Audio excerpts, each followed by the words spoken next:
இந்த NS 200 customer PPF நினச்சி லேமினேஷனை போட்டிருக்காருங்க. லேமினேஷனுக்கும் பிபிஎஃப்க்கும் நிறைய டிஃப்ரென்ஸ் இருக்குது. அதோட கிளாரிட்டிக்கும் வந்து பார்த்திங்கன்னா அதோட திக்னஸ்க்கு இதுக்கெல்லாம் நிறைய டிஃப்ரென்ஸ் இருக்குது. திக்னஸ் நிறைய இல்லாதனால இந்த மாதிரி ஸ்க்ராச்சஸ் ஆகலாம். அண்ட் வந்து பார்த்திங்கன்னா ஃபினிஷிங்கும் ஒழுங்காக கொடுக்காமல் இருக்கலாம். அண்ட் வந்து எல்லோவிங்கும் சீக்கிரமாக ஆகலாம்.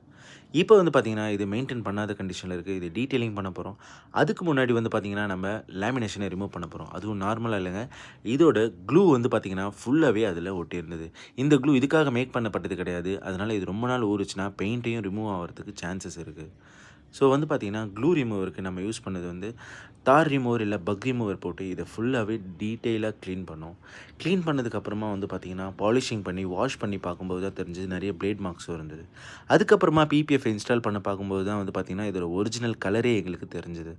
அதுக்கப்புறமா பார்த்திங்கன்னா இதை டீட்டெயிலாக ஃபினிஷ் பண்ணி முடித்து பார்க்கும்போது எங்களுக்கு முடிஞ்ச அளவுக்கு இதோட ஓஇ கண்டிஷனுக்கு கொண்டு வர நாங்கள் ட்ரை பண்ணியிருக்கோம்.